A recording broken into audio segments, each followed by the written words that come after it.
Kereta api malam, Argo Wilis bergerak perlahan meninggalkan stasiun Pasar Senen. Jam 23:47. Suara besi roda yang bergesek dengan rel terdengar seperti erangan panjang. Berulang, monoton, tapi entah kenapa malam itu terasa berbeda. Udara di peron tadi terasa lebih dingin dari biasanya, meski Jakarta masih menyimpan sisa panas siang hari. Aku, Damar, duduk di kursi 14C, membawa kamera kecil dan ransel lusuh. Aku diundang sebagai dokumentator perjalanan konten seorang seleb internet bernama Ria Puspasari. Konsepnya sederhana. Naik kereta malam sendirian, eksplor suasana mistis jalur selatan.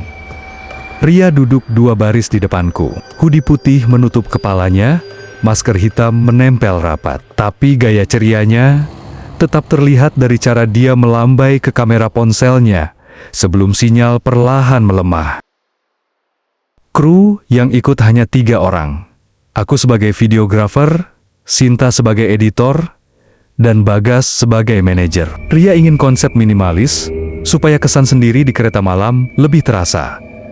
Saat kereta mulai melaju, lampu kabin diredupkan. Penumpang lain kebanyakan tertidur. Ada bapak tua di ujung gerbong yang terus memandangi jendela tanpa berkedip. Ada ibu membawa bayi yang sejak naik tak pernah menangis. Terlalu diam, terlalu tenang. Ria mulai merekam. Guys, sekarang aku di kereta malam. Katanya jalur ini sering ada penampakan. Kita buktiin ya. Aku berdiri di lorong, merekam dari samping. Awalnya semua normal, sampai kami melewati daerah hutan setelah Cirebon. Sinyal hilang total. Lampu kabin berkedip sebentar, lalu stabil kembali. Namun sejak itu, suhu berubah. Dinginnya bukan dingin AC, lebih seperti hawa ruang jenazah. Ria, berhenti merekam. Mas, kok dingin banget ya? Aku mengangguk. Nafasku mulai terlihat seperti embun tipis. Aku belum pernah melihat itu di dalam kereta. Sekitar jam 1:30, tiba-tiba terdengar suara ketukan dari pintu penghubung antar gerbong. Tok, tok, tok. Pelan, tapi teratur. Padahal sesuai SOP, pintu itu terkunci otomatis saat perjalanan malam. Bagas berdiri. Aku cek. Begitu dia membuka pintu, tidak ada siapa-siapa. Lorong antar gerbong kosong, tapi bau anyir langsung masuk, seperti darah bercampur besi karat. Bagas menutup pintu cepat-cepat. Mukanya pucat. Bau apa itu? Kami belum sempat menjawab ketika terdengar suara langkah kaki dari arah toilet. Langkahnya berat, seperti orang menyeret kaki. Seorang perempuan keluar, rambutnya panjang menutupi wajah. Baju putihnya kotor, basah di bagian perut. Dia berdiri tepat di depan kursi Ria. Pria refleks mengangkat kamera. Mbak, mau kemana? Perempuan itu mengangkat kepalanya perlahan. Wajahnya bukan putih pucat seperti hantu di film. Wajahnya lebam biru, mata cekung, bibir robek seperti bekas benturan keras. Aku ketinggalan, suaranya bergetar, seperti keluar dari tenggorokan penuh air. Aku ketinggalan gerbong. Lampu kabin tiba-tiba mati, gelap total, jeritan Sinta pecah. Dalam kegelapan, terdengar suara air menetes. Padahal tidak hujan. Saat lampu menyala kembali, perempuan itu sudah tidak ada. Tapi kursi Ria basah. Ada bekas telapak tangan berdarah di sandaran. Ria mulai panik, tangannya gemetar. Tapi anehnya, ekspresinya berubah. Bukan takut, lebih seperti tertarik. Mas Damar, aku pengen lanjut rekam, katanya pelan. Aku menolak, ini gak normal, kita stop. Pria menatap ke arah jendela, refleksi wajahnya di kaca terlihat berbeda, matanya tampak lebih gelap, tatapannya kosong. Kereta masuk terowongan panjang di daerah Tasikmalaya. Sinyal radio masinis hilang, lampu kembali berkedip, dari speaker terdengar suara pengumuman, tapi bukan suara petugas, suaranya parau, terdistorsi. Penumpang kereta malam, mohon tidak tidur, Semua penumpang yang tadinya tertidur tiba-tiba bangun serempak. Mereka duduk tegak, menatap lurus ke depan tanpa bergerak. Mulut mereka terbuka sedikit, seperti kehabisan napas. Bayi yang sejak tadi diam, tiba-tiba tertawa. Tawanya bukan tawa bayi, lebih seperti suara orang tua. Serak dan berat, pria berdiri. "Aku mau ke ujung gerbong," katanya. Aku menahannya. Tapi dia terlalu kuat, tenaganya seperti bukan tenaga manusia biasa.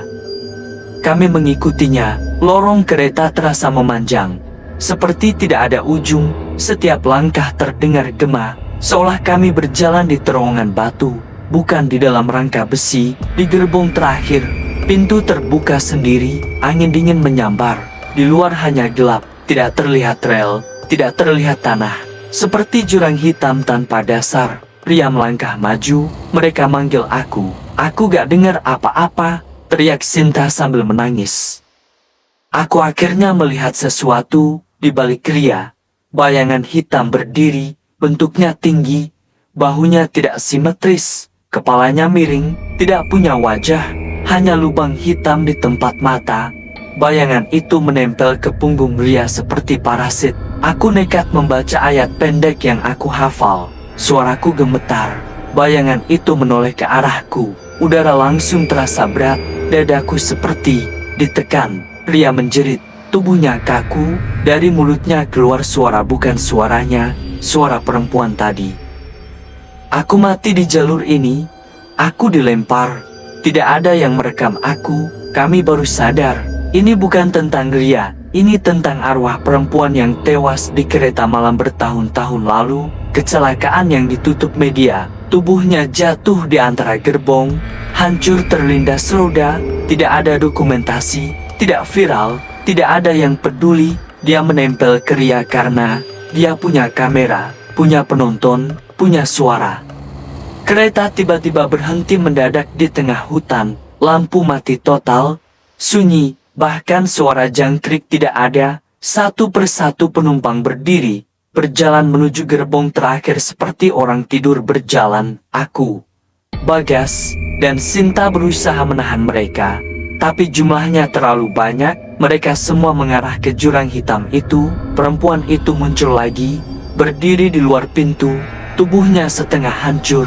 Kakinya tidak menyentuh lantai. Aku mau kalian lihat aku. Aku mau viral. Pria menangis, air matanya bercampur darah dari hidungnya. Kamera di tangannya menyala sendiri. Live streaming aktif meski tidak ada sinyal. Komentar muncul sendiri di layar. Ribuan, jutaan, tapi bukan dari akun manusia. Nama-namanya aneh. Tidak ada foto profil. Semua menulis hal yang sama. Tunjukkan kematianmu. Aku menutup kamera itu dan melemparkannya ke lantai. Layarnya pecah. Seketika jeritan melengking memenuhi gerbong. Suara itu membuat telingaku berdarah. Aku menarik Ria mundur, membacakan doa sekuat mungkin. Bagas ikut membantu. Sinta pingsan. Bayangan hitam terlepas dari punggung Ria dan menjerit sebelum tersedot keluar pintu seperti asap tertiup angin. Kereta tiba-tiba menyala kembali. Mesin hidup, bergerak lagi seperti tidak pernah berhenti. Penumpang kembali ke kursi mereka dan tertidur seketika. Kami menemukan diri kami sudah mendekati stasiun Kutoarjo. Subuh hampir tiba. Ria lemas, wajahnya pucat, tidak ingat apa-apa. Tapi di punggungnya muncul bekas tangan hitam, seperti bekas terbakar. Kami melapor ke pihak kereta, mereka hanya diam. Salah satu petugas tua berkata pelan, "Kereta malam ini memang selalu minta tumbal. Biasanya yang bawa kamera." Kami pulang dengan trauma. Seminggu kemudian, Ria mengunggah video, bukan rekaman kejadian, tapi video permintaan maaf sambil menangis. Komentarnya meledak,